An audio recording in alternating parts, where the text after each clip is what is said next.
드라마 꼰대 인턴에는 전형적인 꼰대 이만식이 등장합니다. 그에게 갖은 모욕과 구박, 갑질을 당하던 인턴은 결국 견디다 못해 퇴사하게 되죠. 그리고 5년 뒤 두 사람은 입장이 180도 뒤바뀐 채 다시 만납니다. 쫓겨났던 인턴은 팀장으로, 꼰대 이만식은 시니어 인턴의 입장이 됩니다. 그 뒤엔 어떻게 될지 상상이 가시죠? 다른 사람의 입장이 되어보면 보이지 않던 게 보이고 상대를 더 이해할 수 있습니다.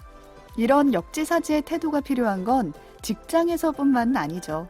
관계, 사람과 사람이 만나는 모든 순간에 필요합니다. 그림책에서 출발해 역지사지로 끝나는 책플릭스 성교육 특집, 오늘 그 마지막 이야기 시작하겠습니다.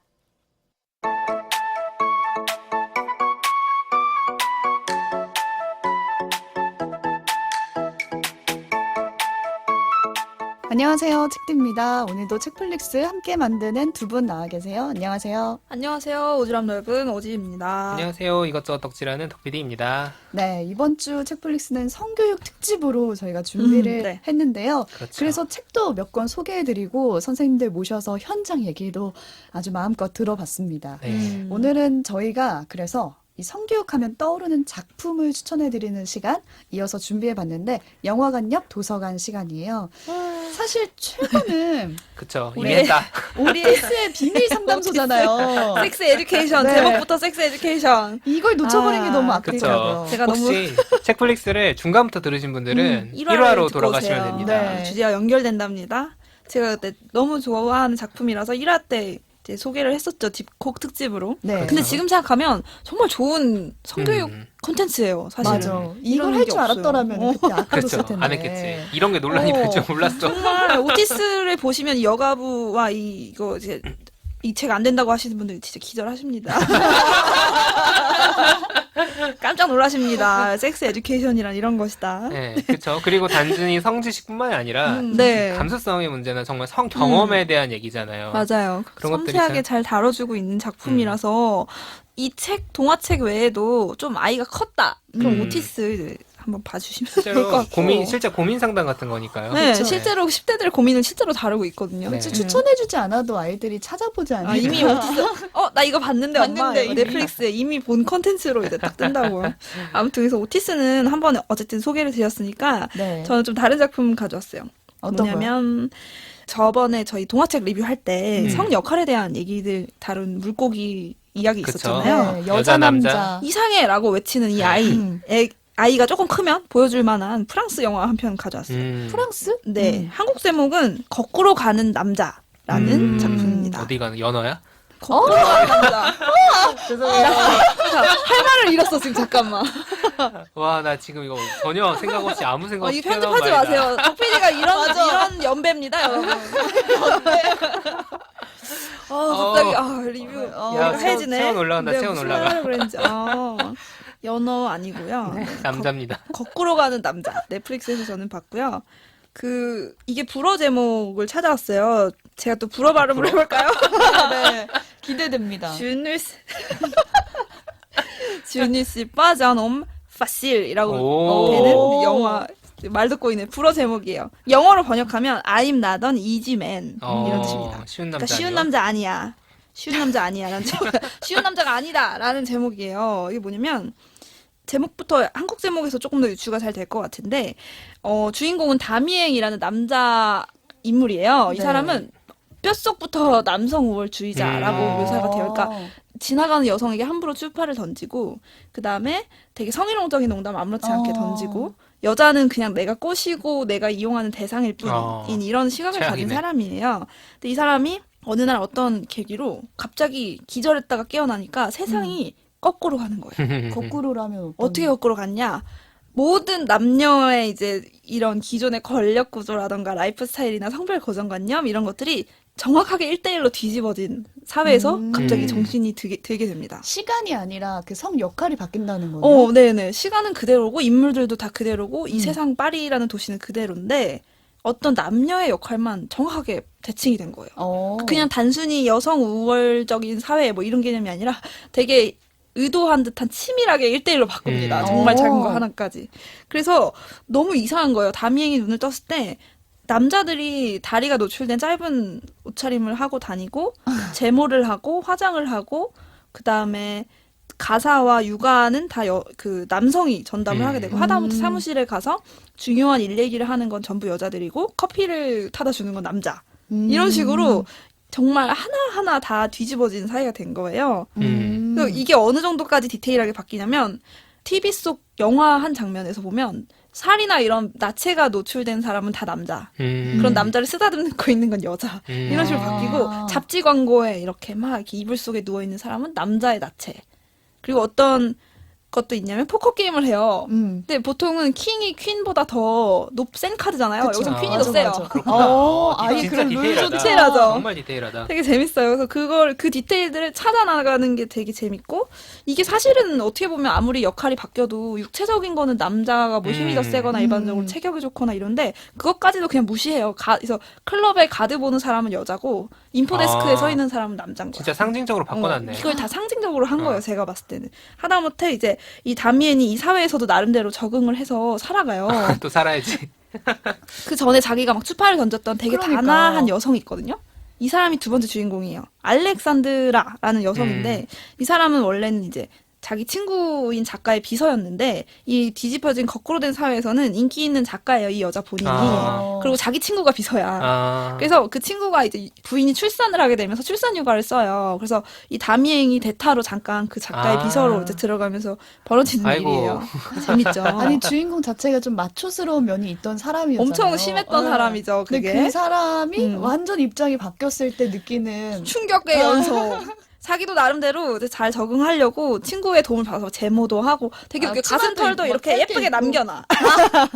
멋부리는 커트를 해. 그래서 짧은 치마에 화장하고 이제 눈썹 막 제모하고 이렇게 예쁘게 해가지고 비서로 다니는데 이 여성 작가는 되게 바람둥이고 남자는 자기의 그냥 어떤 수집품 같은 거예요. 놀고 그냥 하루 놀고 그냥 버리고 되게 마초스럽고 막 쇼핑몰 가서 좋은 거 백화점 가서 뭐 사주고 남자한테 막 그런 전형적인 차도 이제 여자가 당연히 운전하고 이런 사회인데 이 사회 속에서 다미엔이 자꾸 다 뒤집힌 내가 원래 살던 세상은 이게 아니야라고 얘기를 하니까 이 여자는 작가 입장에서 너무 흥미로운 거예요. 자기가 슬럼프였는데 이 다미행의 얘기가 너무 재밌으니까 그거를 몰래 녹음해서 자기 작품에 활용하려고 하면서 벌어지는 얘기예요.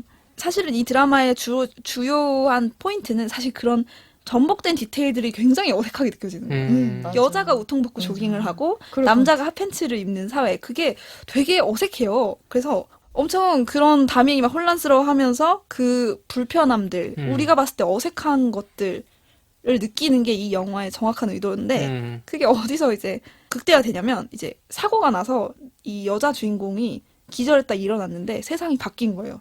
이 여자 입장에서는 거꾸로 가는 여자가 된 거야, 자기가. 그렇네. 근데 그게 현실이야, 우리의. 여자가 짧은 치마를 입고 여자가 화장을 하고 남자가 추파를 던지는 원래 세상인 거야. 이 여자한테는 거꾸로 된 사람인데. 뭐가 진짜예요? 인셉션이네 이거. 인셉션. 그건 알 수 없죠. 그래서 되게 그게 주는 메시지가 있는 것 같아요. 마지막에 쿵 한 방이 있구나. 그래서 성별 고정관념 실제로는 보다 더 사실은 과장된 부분도 많아요. 그렇지. 하지만 그 의도가 있기 때문에 그게 불편하다고 느껴지기보다는 이 어색함 자체가 이 영화의 언어구나. 그러니까 현실이라는 게 되게 이상하다라는 걸 보여주는 거죠. 어떤 입장에서는 현실이 이상한 거지. 그 여자한테는 이게 너무 이상한 세상. 자기가 너무 말도 안 되는. 자기 심지어 그런 대사가 나와요. 이 다미행이 남자가 칭찬하고 여자가 치장하는 사회 어떻냐 했더니 그 알렉산드라가 끔찍해라 이렇게 말해요. 근데 그게 현실이거든요. 근데 이제 이게 소위 미러링이라고 하는 거에 약간 극단인 것 같아요. 미러링이 이렇게까지 디테일하게 한 작품으로서는 되게 재밌었고 충격 요법을 일종의 주는 것 같아요. 네. 너무 어색하고 불편한데 그게 왜 남녀 바뀌면 지금 현실인데? 라는 메시지. 그런 게 재밌었죠. 생각나네요. 남자가 뭔가 여자한테 예쁘다는 칭찬을 했을 때 그거 뭐 좋은 말인데 그걸 뭘 이렇게 기분 나빠해라고 하잖아요. 근데 이게 반대로 된 입장에서 남자가 들었을 때 그게 너무 결코, 이상한 거야. 네, 기분 그렇죠. 좋은 말은 아니다라는 거를 이제 맞아. 반대로 느낄 수 있는 딱 그걸 보여주는 영화니까. 실제로 다미행이 길 가다 갑자기 모르는 여자가 뭐 예쁜데 귀여운데 막 칭찬하면 뭐야? 막 이래요. 약간 이런 반응이에요. 본인은 그렇게 계속 맨날 했으면서 그렇게 했던 남자거든요. 근데 이거랑 되게 비슷한 설정의 또 같은 프랑스 단편 영화가 있어요. 이건 장편 영화인데 이 프랑스 단편 영화 중에 억압당하는 다수 마조리떼 오프리메라는 작품도 있어요. 이건 한 10분 정도 되는 똑같은 10분? 설정이에요. 짧아서 단편이에요. 유튜브에 많이 공개가 돼 있는데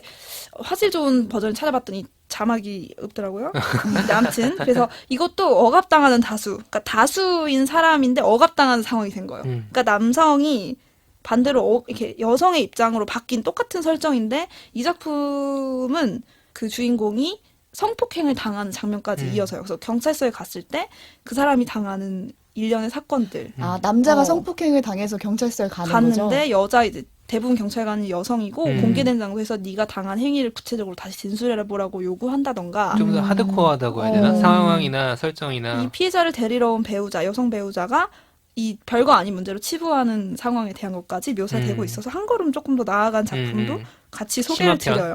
네, 프랑스 버전의 충격요법 미러링 당한 두 작품이었고요. 이 억압당하는 다수 작품을 최근에 한 교사가 교실에서 교육용으로 성교육 시간에 이제 아이들한테 보여줬다가 이 남자가 성폭행 당하고 여자가 가슴을 내놓고 뛰어다니는 충격적인 작품에 이제 학생들이 놀라게 됐고 불쾌함을 느꼈다라는 이유로 민원이 제기돼서 크게 문제가 됐었던 일도 있었다고 그렇죠. 하네요. 그래서 이게 그 정도로 충격적이구나. 아직은 우리 사회에 이런 그렇죠. 바뀌어진 이런 모습이. 그래서 되게 시각적인 충격을 받으시려면 한번 보세요. 되게 재밌거든요. 너무 네, 충격적이라서. 그 명작으로 굉장히 회자받는 작품이에요. 회자되는. 그래서 프랑스 작품이 좀 어렵다고 하는데 되게 직관적이고 쉬워요. 이 영화. 그래서 이 남녀 성 역할에 대한 고정관념을 충격요법으로 한번 깨부셔보는 좋은 교재로서 한번 소개드립니다. 네. 고정관념이 없었더라면은 만들어질 수 없는 불편함이 영화네요. 그렇죠. 네. 불편하지 넷플릭스. 않았을 거거든요. 그렇죠. 넷플릭스에 있죠. 네, 저는 넷플릭스에서 봤습니다. 책플릭스에서는 청취자 여러분을 위해 커피 쿠폰과 책 선물 준비하고 있습니다. 팟캐스트와 팟빵, 오디오 클립 게시판 또는 flix.pod, flix.pod, gmail.com으로 방송 후기나 사연 보내주시고요. 트위터와 인스타그램에서 책플릭스 계정 팔로우 하시면 방송 업데이트 소식과 다양한 이벤트도 확인하실 수 있습니다.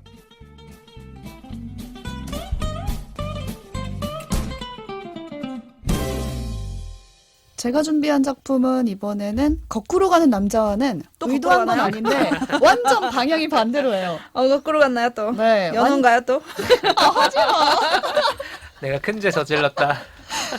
영화 제목만 들어도 알 수 있는 게 톰보이거든요. 톰보이. 네. 네. 이거 사전적 의미로 보면은 남자들이 하는 활동을 즐기는 말괄량이를 톰보이라고 한다고 하더라고요. 맞아요. 브랜드 패션에도 이름이 막 또 있죠. 톰보이 룩도 있고 맞아. 되게 소년 같은 소녀 얘기하는 것 같아요. 딱 그 얘기예요. 남자인 척하는 여자아이가 이 영화를 이끌어가는 주인공입니다. 감독은 셀린 시아마 감독의 네. 불초상, 네, 타오르는 맞습니다. 여인의 초상 감독이시죠. 아 그렇군요. 네, 그분의 그럼 프랑스 그 작품인가? 작품 영화인가? 전에 나왔던 초기작인데 이게 나중에 개봉이 됐어요. 불초상보다. 그래서 좀 화제가 됐던 영화죠. 저는 이 영화를 떠올린 게 나다움이라는 키워드 때문이었거든요. 네. 나다움. 네. 여가부의 추천 도서 이름이 나다움 나다움 어린이 어린이 책이에요. 책이었어요. 네. 맞아요. 성교육 권장도서 이런 게 맞아. 아니라. 그리고 아웃박스 그 선생님들이 모여 계신 단체 슬로건이 여자답게 남자답게 물음표 아니 나답게 나답게. 느낌표인 그렇죠. 거거든요. 그러니까 다 나다움을 말하고 있는데 나다움이라는 게 되게 당연한 것 같잖아요. 뭐 당연히 내가 하고 싶은 거 나답게 살아야지 하는데 그게 사실 가장 어렵고 특히 어른이 돼서는 그걸 딱 주변의 시선을 깨부수고 나답게 사는 게 되게 어려운데 여기서 주인공 10살이거든요. 10살 로레라는 이름을 가진 여자아이는 어쩌면은 제 생각에는 나다운 걸 해내는 사람이라는 생각이 들었거든요. 오히려 해내는 사람. 로레는 우선 줄거리를 말씀드리면 너무 간단해요. 이사를 갑니다. 그래서 친구들을 사귀게 되는데 거기서 자신의 이름을 미카엘이라고 속여요. 네. 왜죠? 미카엘이 흔히 우리가 생각하는 철수 남자 같은 이름. 거죠. 그렇죠. 그러니까 남자 이름으로 속이는 거예요. 그래서 친구들이 자기를 남자로 알게. 오해하게 되고 아하. 그 과정에서 이제 여자인 게 발각이 되면서 또 이제 벌어지는 일들. 왜 남자라고 속였을까? 너무 그냥 그 편해서 그런가 봐. 별로 이유가 나답게 살기 위해서인 것 같아요. 제 생각은 나다운 그래요. 그거에는 네. 이제 미카엘이라는 정체성이 더 그래. 어울렸던 나는 거예요. 미카엘인 거지. 그러니까 근데 막상 로레가 자기 성별을 말한 적은 없거든요. 나는 남자 미카엘이야. 뭐, 그쵸. 난 난 남자야. 남자야. 이렇게 말한 적은 한 아. 번도 없어요, 영화에서. 그냥 그저 남자 같은 이름으로 이름과 자기를 소개했고, 비주얼. 네, 머리가 커트 머리고, 음. 네, 말씀하셨듯이 그런 비주얼, 그리고 남자다운 행동을 따라했을 뿐인데, 참 남자라고 아이들은, 생각하는구나. 네, 당연히 그냥 그래. 인식을 그런 그렇게 관념 해버린 때문에. 거예요. 그러니까 예를 들면은 축구팀을 고를 때 이 아이들이 우통을 벗은 팀과 안 벗은 팀으로 나눠요. 맞아. 원래 그래. 그치, 유니폼 따로 유니폼을 없으니까. 했으면 그렇게 할 수밖에 없어. 편리하게, 그러니까 그치. 우선은 여자는 거기서 배제가 되잖아요. 그렇지. 근데 이 미카엘이라는 이름으로 활동하는 로레라는 친구는 축구를 너무 좋아해요. 그래서 축구를 하고 싶은데 우선 우통을 벗어야 되잖아요. 자기가 혹시 그렇지. 벗은 팀이 될 수도 있으니까. 그래서 막 방 안에서 벗어봅니다. 아직 벗어서 티 안 나나? 어떤가 뭐 이렇게 하고 10살이면 보는데 뭐. 근데 여자인 성인의 입장에서 그걸 보는 제 모습이 너무 불안한 거예요. 맞아. 근데 그리고 결국 걔가 축구를 할 때 로레가 우통을 벗어요. 벗은 팀에 들어가서. 근데 막 혼자 막 마음이 떨리는 거예요. 저래도 되나 막 이렇게 그러니까. 싶은 거죠. 보는 사람이 불안해지는 어. 영화구나. 그리고 이 로레는 파란색 옷만 좋아해요. 그래서 파란 류의 반바지, 뭐 후드티 이런 거를 입고 또 소위 남자의 색이라고 사람들이 네. 생각하는 그리고 수영을 하러 갈 때는 이제 일부러 원피스 수영복을 잘라요.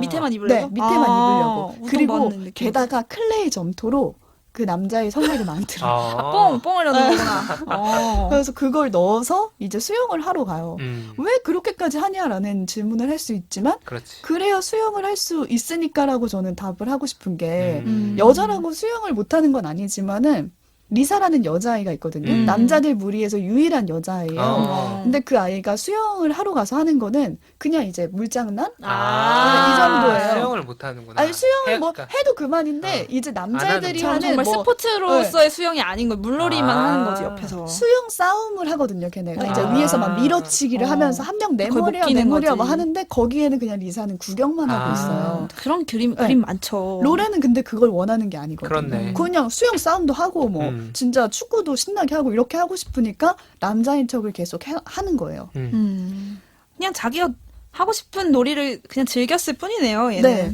근데 이제 우리가 보통 소년의 행동이라고 규정하는 거를 자꾸 하니까 아이들은 당연히 얘가 남자아이라고 남자일 인식을 거다라고. 하고 그렇죠. 자기도 모르는 사이에 자기는 남자인 척을 하고 있는 거죠. 계속 본의 처음에 아니게. 그 미카엘이라는 이름 속인 거 시작으로 그러게. 클레이 점토를 넣기까지 정말 그냥 남자가 되어 있는 거예요. 근데 그러다가 결국에는 엄마한테 들키게 들키겠죠. 됩니다. 저도 안 그래도 그래. 엄마가 뭘 안 하냐? 물어보려 했어요. 근데 그 과정이 너무 떨리고 엄마는 진짜 너무 대노죠, 대노. 어떻게 그래서 폭력적으로 보일 수 있는 행동까지 해요. 그러니까 이 아이한테 원피스를 억지로 입혀서 자기 친구네 집, 속였던 친구네 집을 데려가는 거예요. 너무 충격적이야. 그럼 얼마나 이 아이의 상처와 그렇지. 그 당혹스러움과 그 정말 세계가 흔들리는 거잖아요. 음. 근데 그래서 엄마도 이걸 어떻게 할지 모르니까 로레를 붙잡고 이렇게 말해요. 너 왜 그러니? 정말 진짜 왜 그러는지 모르겠는 거예요. 근데 거기서 로레가 하는 말이 나도 모르겠어. 정말 모르겠는 순진무구한 표정으로 나도 모르겠어 라고 하는 거예요. 근데 저는 이게 맞는 대답인 것 그래, 같아요. 그 진짜 자기가- 모르겠는 거예요. 자기가 하고 싶은 거 하는 어떤 거지. 의도가 있어서 내가 남자인 척 한 게 아니라. 그냥 자기가 여자라서 분홍색을 좋아할 거라고 생각하고 인형놀이나 화장놀이를 좋아할 거라고 생각하는데 로레는 그냥 파랑이 좋고 화장보다 축구가 좋아서 그렇지. 한 건데 뭐 이유가 뭐가 있냐는 거예요. 근데 자꾸 남자가 한 행동을 여자애가 한다고 이제 몰아가니까 얘도 혼란스러운 거예요. 내가 왜 이러지? 나 진짜 남자가 되고 싶은 건가? 막 이렇게 혼란스러운 지경까지 가는 거죠. 근데 어릴 때만 해도 생각해 보면은 딱 이런 시기가 한 번씩 있지 않나 싶어요. 근데 그걸 정확하게 이 감독은 건드리는 것 같아요. 우리가 정체성을 고민하는 그 시기. 그래서 감독은 아예 이렇게 말해요. 그 효과를 노리고 이 나이대를 배역으로 설정을 했대요. 일부러 네. 고맘때를. 그러니까 어린 시기에는 정체성을 가지고 놀 수 있는 시기라는 거예요. 그래서 나이가 들면 정체성을 찾아가겠지만 이 시기의 고민은 정말 많은 사람에게 흔하게 일어나는 일이다. 그렇기 때문에 이 시기의 아이들을 다루고 싶었다라고 말을 하더라고요. 그래서 이게 참 공감이 됐어요. 저의 어린 시절도 떠올려 보면서. 그러니까 그 시기에 오히려 어떤 자기 정체성을 발견해가는 시기인데 음. 거기서 너는 이렇게 해야 돼라고 어. 강요하는 게 오히려 더 오히려. 혼란일 수 있다. 그렇죠. 그렇죠. 근데 그럴 때는 이 롤의 여동생이 잔이라는 친구가 있거든요. 딱 그런 사람이 제 주변에 있었으면 좋겠다라는 생각이 들더라고요. 역시나 매력적인 또 네, 캐릭터 매력적인 하나 캐릭터. 잔은 남들이 좀 이상하게 보는 언니의 양면성 있잖아요. 그러니까 이상하다라는 말이 엊그저께 동화책 소개할 때 말을 했을 때 이상해 이모랑 함께 갔던 아이가 이모가 뭐 화장을 그치. 안 하는 거에 대해서 이상해라고 하고 뭔가 여자답지 않은 행동을 하는 이모한테 이상해라는 말을 하잖아요. 근데 여기서 남들이 이상하게 보는 그 로레라는 언니의 양면성을 잔이라는 동생은 그냥 언니 고유의 특징으로 그냥 받아들이는 거예요. 언니다움. 받아 그냥 그냥 우리 언니는 싸움 잘해. 날 잘 지켜줘. 그래. 근데 이거를 언니라고 했다고 오빠라고 했다가 왔다 갔다 해요. 그냥 얘도 헷갈리는구나. 그건 조금 그렇지. 호칭이 나눠버리니까. 이 잔한테는 로레라는 언니나 미카엘이라는 오빠나 상관이 없는 거야. 그냥 잔의 언니인 거야. 자기를 사랑해주는 한 사람의 존재인 거죠. 근데 우리도 저는 그렇게 변해야 된다고 생각이 들더라고요. 이 아이들이 성별을 떠나서 원하는 거를 할 수 있도록 뭔가 소녀다움과 소년다움에 갇혀서 자기다움을 잃어가지 않도록 우리가 도와줘야 되는 게 아닌가라는 생각이 들었어요. 그러니까 오히려 그렇게 자기를 긍정하는 모습. 예를 들어 내가 여자인데 난 축구를 좋아해. 맞아. 근데 초등학교에 선생님이 너 축구 좋아하면 여자애 같지가 않지라고 혼내면 그게 맞아. 더 부정적인 경험이 될 수가 있잖아요. 맞아. 그러면 선이 딱 그어져 버리니까. 그래서 진짜로 그런 우리가 뭐 어제도 얘기했고 그제도 얘기했던 그런 성교육들이 그냥 성지식에 대한 것만 아니라는 거. 그리고 사실 이런 영화라는 게 사실 어떻게 보면은 성인들이 더 많이 향유한 장르긴 하죠. 그런데도 이 시기를 다룬다는 건 이런 정체성에 대한 문제라거나 그런 고민들이 사실 보는 성인들 입장에서도 훨씬 더 필요한 어떻게 맞아. 보면 그런 메시지가 담겨있지도 않나 그런 생각도 좀 드네요. 소년다움도 강요받지 않나요? 남자가 뭐뭐 하면 안 돼 이런 것들 아니, 여자가 뭐도 못하면 안 뭐뭐 돼라든가. 하면 맞아. 오히려 그런 건 진짜 남자가 피곤한 일이지 사실. 남자가 축구 못하면은 그렇지. 끼지 못하고 막 그런 것도 그러니까요. 있잖아요. 그런 게 있죠. 그 답다라는 말이 붙으면 그러니까 어떤 자격이 되는 거잖아요. 마치 맞아. 사람답게 살자 하면 사람처럼 그러니까 사람이면 사람답게 살자 이런 말 많이 하잖아요. 그러니까 남자답게 여자답게 그러니까 남자의 어떤 성질을 전제하고 네가 그 성질이 없으면 남자가 아닌 게 되는 거예요. 남자답지 못하다라는 그게 그래서 남자답게 여자답게라는 말은 어쨌든 남성성 여성성이 있다라는 거를 은연중에 아이들의 머릿속에 딱 이분으로 넘어갈 수 없는 벽처럼 만들어주고 그걸 넘어갔을 때 내가 잘못했다라고 그러니까. 생각하게 해버리는 것 같아요. 함부로 써서는 안 되는 단어인 것 같아요. 굳이 쓸 이유도 없는 말인 것 같기도 하고. 그런 성 역할의 고정관념 이전에 자기라는 주체가 있는 거잖아요. 그러니까요. 그 관념이 쌓이기 전에 사람이라는 한 사람이 있는 건데 그 주체를 자꾸 우리가 커가면서 남녀로 구분하고 어떤 다른 조건들로 구분해가는 계속 조건이 게 붙는 것 같아요. 나이가 네. 들수록 좀 뭐답게 피곤해진다, 뭐 무슨 뭐 예를 들면 어느 학교에 가면 학교 학생답게 그러니까 뭐 아나운서답게 이런 말 하지 말라고요. 좀 틀려도 그냥. 저는 갑자기 뭐만 하면 언론인답게 나 언론인인가? 뭐 하나 답게 네? 자, 불만 성토 시간이 올 거야. 진짜 웃겨요. 그래서 제가 이 로레가 용감하다고 처음에 했던 말이 로레는 로레다움을 지켜나가기 위해서 첫걸음이 거짓말이긴 했어요. 뭐 남자인 척 하는 거였지만 방어기제긴 하지. 네. 그래도 그냥 용감했다고 생각해요. 오히려 어렸을 때 순수해서 남의 눈 상관없이 이렇게라도 내가 좋아하는 수영하겠다. 내가 좋아하는 축구하겠다라고 할 수 있는데 그게 좀 클수록 어려워지지 쉽지 않죠. 않나라고 네. 라는 생각이 들고 좀 어른이고 아이고 성역할에 좀 구애받지 않고 나다움을 잃지 않고 살아갈 수 있었으면 좋겠다라는 생각을 해본 영화였습니다. 네. 네. 이 로레의 뒷이야기가 궁금하신 분들은 물어보려다 참았어요. 네. 어떻게 됐나 보려고. 말씀드리면 안 될 것 같아요. 그래. 직접 확인하려고 봅시다. 저도 참았습니다. 시리즈온과 웨이브 또 티빙에서 볼 수 있다고 합니다. 네.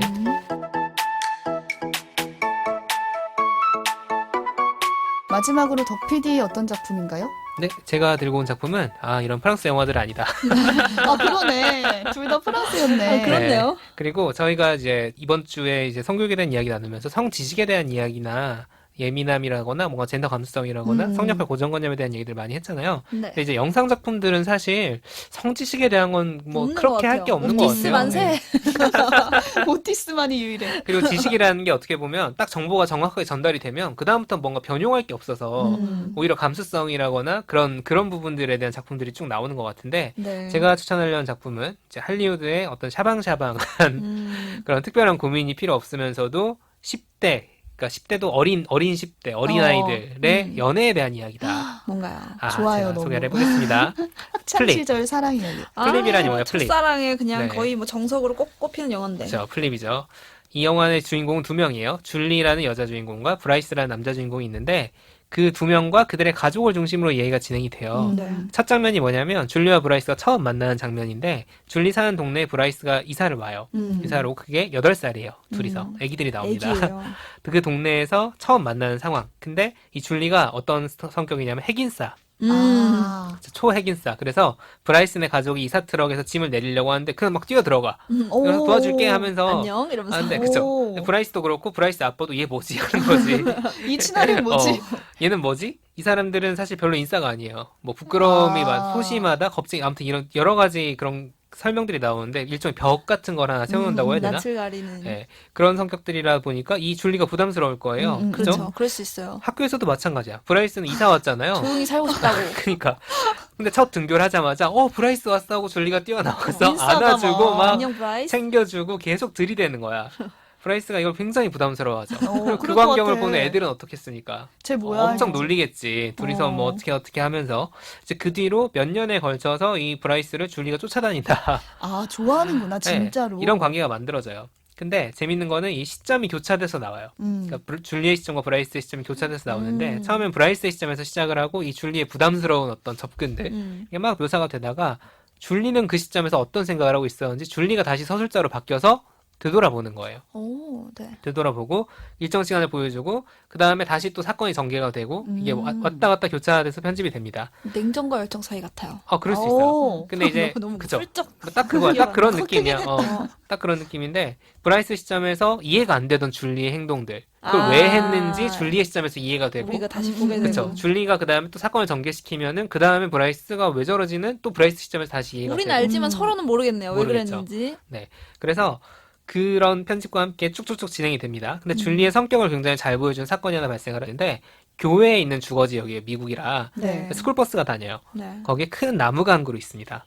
줄리는 그 나무 꼭대기에 올라가서 스쿨버스가 멀리서부터 오는 걸 지켜보는 애예요. 그러면서 방송을 해. 세 블록 남았다, 두 블록 이장님이요. 남았다, 두 블록 남았다 하면 밑에 애들이 줄리의 교통방송이다 이러면서 아, 진짜 인싸다. 진짜 핵인싸. 나무도 네? 잘 타고. 그렇죠. 이런 줄리와 반대되는 브라이스의 성격을 보여주는 에피소드는 뭐냐면 줄리네 집에서 줄리가 닭을 키워요. 근데 이 닭이 낳은 네. 달걀을 브라이스네 집에 선물해서 맞은편에 살거든요. 선물을 막 해줘. 근데 이 브라이스의 아빠가 조금 성격에 문제가 있는데 시니컬한 인물이라 저거 살모넬라균이 있는 거 아니냐 막 시비를 걸어. 그래서 줄리한테 가서 저도 그래. 그냥 드세요. 그렇죠. 근데 삶아 아들한테 드세요. 야 줄리한테 가가지고 우리 가족은 달걀 안 먹는다 이렇게 좋게 얘기해서 거절해라. 그 아들 시켜 자기가 하지. 왜냐면 줄리가 브라이스랑 친구니까. 나 그래서 브라이스는 근데 그 얘기를 못 하는 거야. 못 솔직하지 못한 성격이거든요. 버리나? 이게 아기가 아니라 미숙한 거예요. 그래서 버려요. 아. 버리는데 줄리가 갖다 주면은 받아서 버려야 될 거 아니야. 어. 그래서 줄리가 오기 전에 미리 가서 창문으로 보고 있다가 오늘 오는 시간이다 그러면은 문을 확 열어줘. 왜냐면 문을 두드리면은 가족이 알 거 아니야. 아. 근데 가족한테도 얘기 못하고 줄리한테도 얘기 못하고 혼자서 그렇게 막 하는 얼마나 거야. 힘들까. 동백꽃 필 무렵이야 거의. 너 집엔 이거 없지? 이러는데.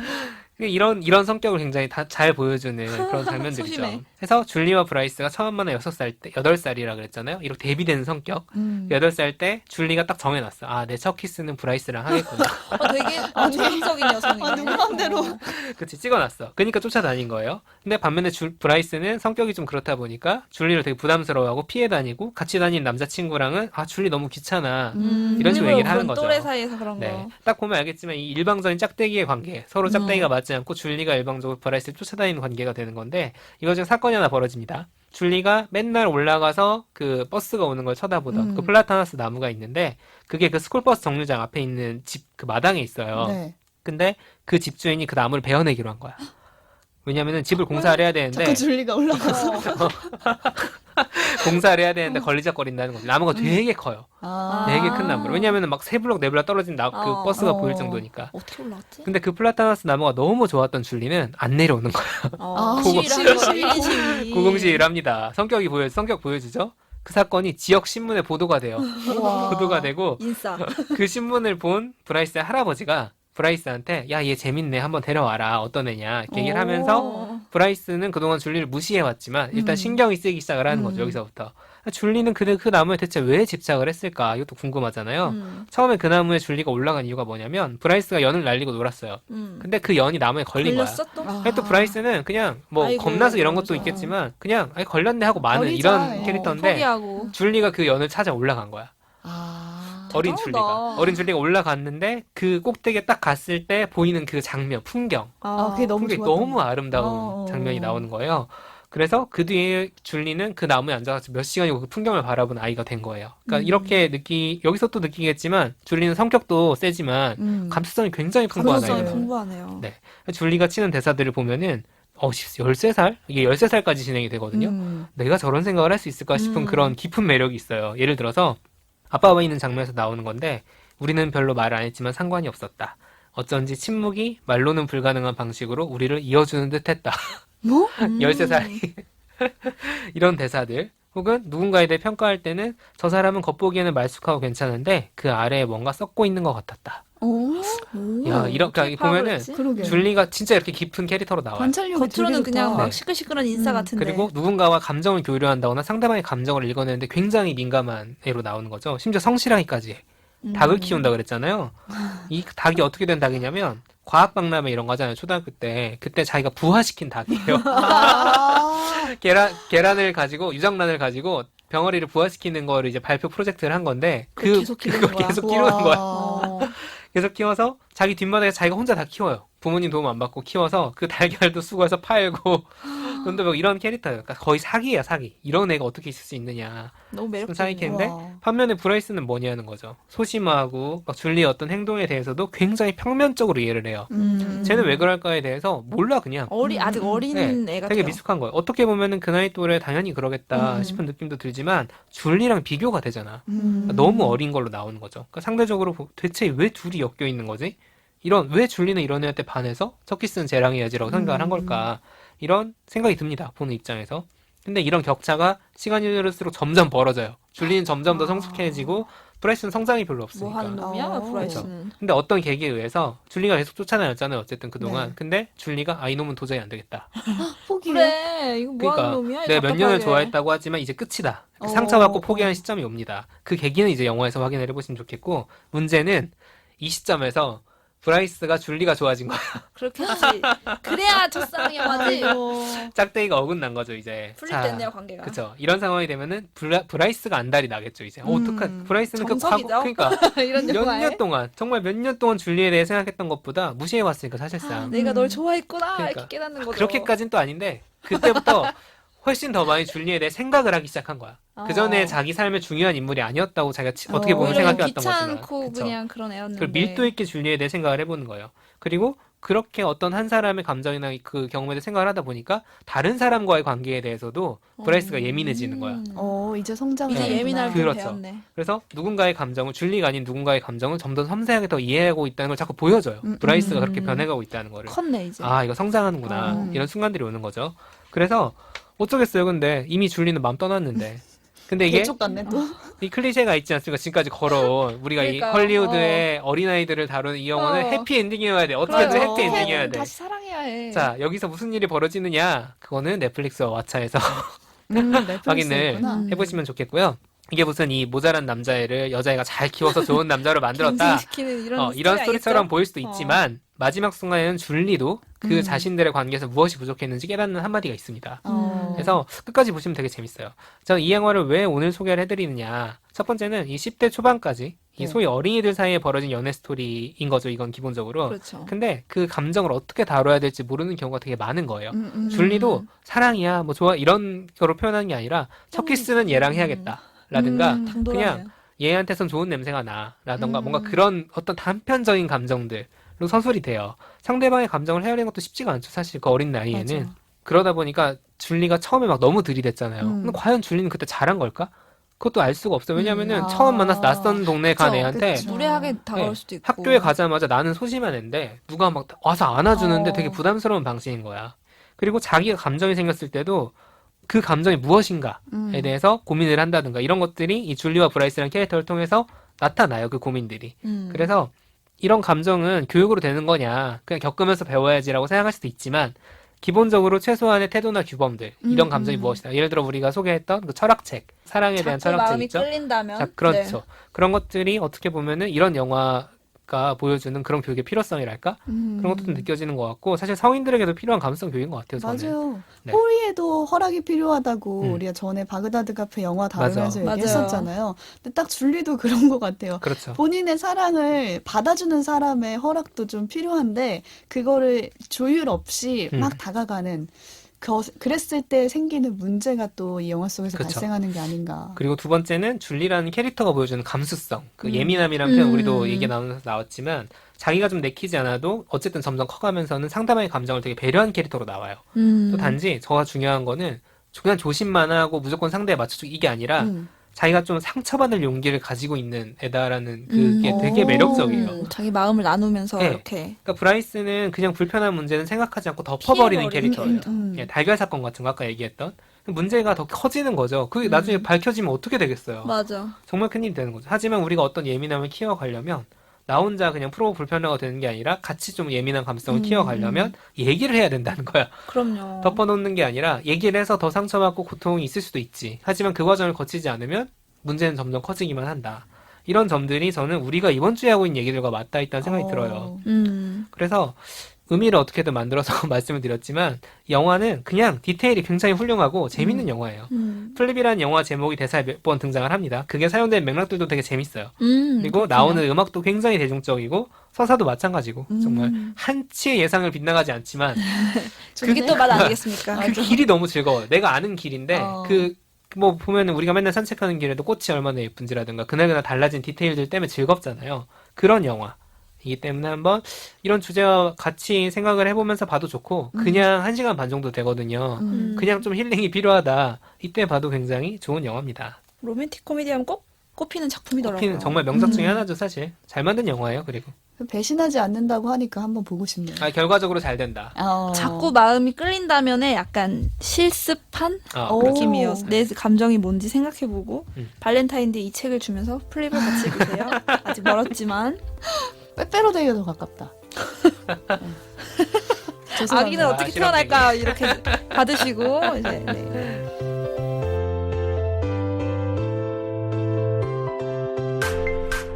책도 읽고 넷플릭스도 보는 일석이조 취향 추천 팟캐스트 책플릭스. 정말 성교육에 대해서 이렇게까지 말할 게 많았나 싶은데 저희가 3일간 장장 3일간 그렇죠. 얘기를 나눠봤습니다. 어떻습니까? 그냥 뭐 저는 개인적으로 생각할 땐 그 교육의 방법론에 대해서 좀 논쟁이 있었으면 좋겠어요, 사실. 그러니까 지금 뭐 물론 방법론 논쟁일 수도 있지만 필요성에 대해서는 최소한 인정하고 가야 되지 않냐. 덮어놓고 하는 게 응사는 아니니까 성교육은. 성교육 한답시고 지금 포르노 비디오 보여주자는 게 아니잖아요. 오히려 그렇게 하면 안 된다는 거죠. 그렇죠. 네. 그래서 제대로 된 교육이 없으니까 다른 매체를 통해서 배우고 왜곡된 성관념을 가지게 되고 사고가 나고 끔찍하지 않습니까, 정말. 맞아. 그래서 혐오 표현 문제에 관련한 책도 많이 나오는데 이 교실에서 만난 선생님들 얘기 들어보면 애들이 예능 프로그램에서 그 차별적인 표현들이라거나 유튜브 이런 데서 보고 와서 쓴다는 거예요. 굉장히 맞아. 저희가 있어요. 차마 팟캐스트지만 정말 말하기 어려운 그 표현들. 왜냐면은 어렸을 때 욕도 많이 하니까 그런 표현들이 넘쳐나는데 그거를 어디서 바로잡을 거야라는 거죠. 사실 학교에서 해야지 어디서 하겠나. 맞아요. 저는 그 생각이 좀 들어요. 그래서 감수성 교육 이런 것도 뭐 연령을 가리지 않고 필요한 거긴 하지만 좀 숨기자 아직 이르다라거나 뭐 그럴 수 있어요. 방법에 따라서는. 근데 필요성을 인정하고 어떻게 할 것인가를 좀 더 그건 이야기를 해서 만들어 나가면 되니까. 논쟁이 좀 그쪽으로 갔으면 좋겠다는 생각이 전 들더라고요. 저는 개인적으로 비슷할 수도 있는데 그동안은 성교육을 너무 거리교식으로 봐온 거예요. 그러니까 너무 가까이에 그냥 제가 겪어왔던 성교육과 내 입장에서만 막 봐오다가 이번 3일 동안 얘기하면서 좀 드론으로 본 느낌이에요. 지금 학교에서는 이렇게 움직이는 손길들이 있고 어떻게 하면 성교육에 대해서 좀 더 우리가 더 아이들한테 실질적으로 도움이 될 수 있는 교육을 할 수 있을까에 대해서 생각해보게 된 좋은 경험이었어요. 참 많은 얘기를 했네요. 그러고 보니 저희가 이거 그러게요. 그냥 성기가 나와서 야하다 이렇게 끝날 얘기는 아닌 것 같아요. 그러니까 그런 지금 프레임에서 벗어나야 될 것 맞아. 같아요. 너무 조금. 지금 논란이 너무 평면적인 논란이 맞아. 돼버려가지고 아쉽긴 한데 뭐 더 나은 이 계기로 조금 네. 얘기들이 많이 나올 것 같고 맞아요. 시작될 것 같아요. 네, 청취자 여러분도 혹시 이 주제와 관련해서 추천해주고 싶은 작품 있으시다면 댓글로 남겨주시면 함께 나눌게요. 좋아요와 입소문도 부탁드리면서 오늘은 여기서 인사드리도록 하겠습니다. 고맙습니다. 감사합니다. 감사합니다.